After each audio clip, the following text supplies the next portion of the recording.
Today we're going to take a look at primary sources. After today's learning module, you will be able to determine what is a primary source.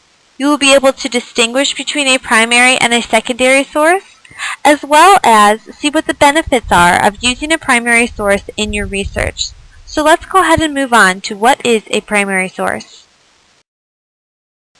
This first slide, we're going to take a look at what the definition is of a primary source. And a primary source is an original document or artifact that is written or created during the given time period. It also allows readers to use raw material to formulate their own opinions.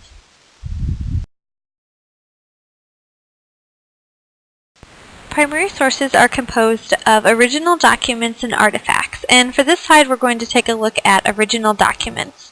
After I have gone through each of these original documents, what you are going to do is to pause the video and head down to right below the video screen, and there are going to be 3 links for you to go to and kind of check out these original documents.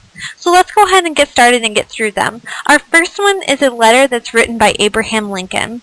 An original document can be any letter that holds some historical significance to support some sort of research that you are doing. And therefore, this letter that's written by Abraham Lincoln could be used as a primary source to talk about the time period or the era that the Civil War was occurring, or when Abraham Lincoln was alive. The second primary source that we're going to look at is a newspaper article. Now, newspaper articles are excellent primary sources because they are telling the reader exactly what happened during that time period, and it was written on that particular day or the day after of when this event was taking place.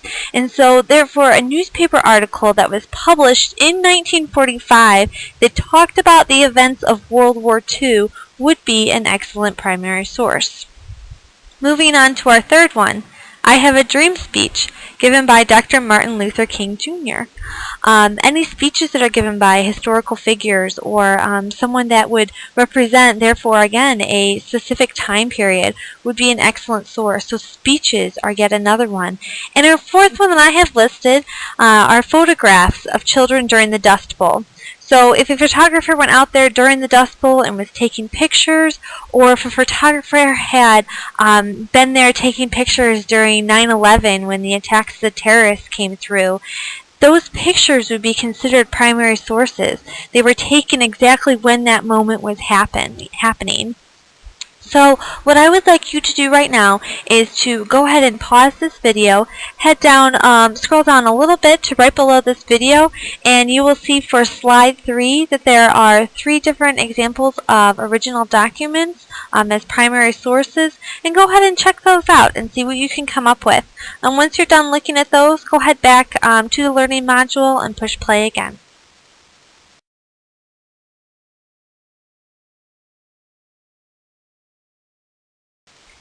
In addition to original documents, we also have artifacts.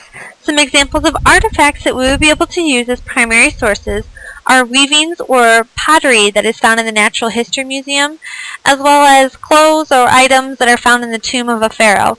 Now, there are multiple other types of artifacts that we could put into this, but these are just 2 well-known examples that you would be able to use. Now that we have looked at a couple of primary sources, the next question on your mind is probably, well, where do I find them?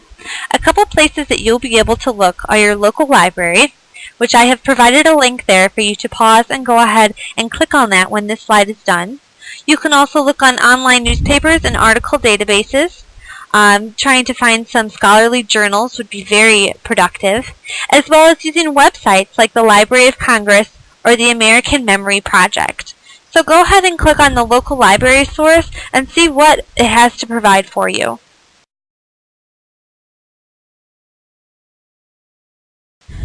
So now that we have an in-depth understanding of what primary sources are, we've looked at what examples that there are out there for us to look at, we need to be able to distinguish between a primary source and a secondary source. And it's helpful to know what a secondary source is.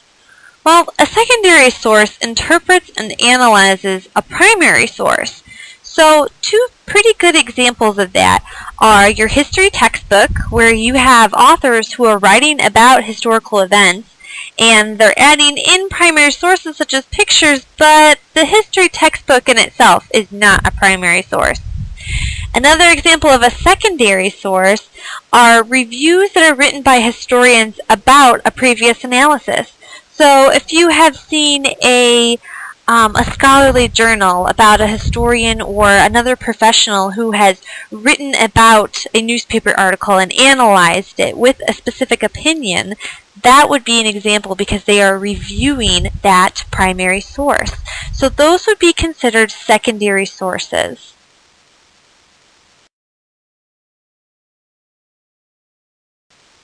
A couple things to remember when you're taking a look at sources and you're trying to decide whether something is a primary source or a secondary source.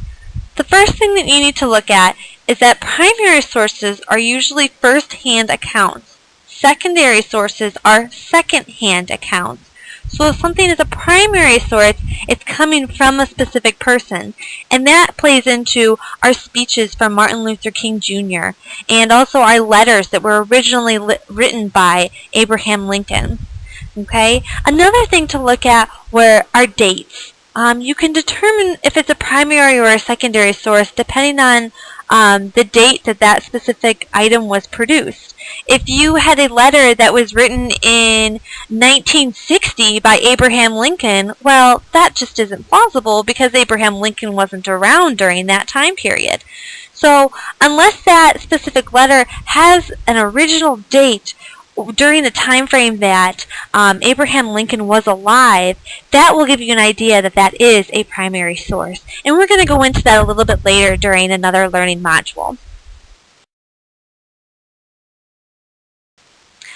What I would like you to do right now is to use the link that is provided below this presentation. That link, once you click on it, is going to send you to a quiz that we have created in Google Form. Once you have completed that quiz, the results will be sent automatically to me. If you have any questions regarding any of this information, please feel free to email me, and my email address is listed below on that presentation. Also, feel free to go back into this presentation if you need more clarification to relearn something or to use it to help you during that quiz.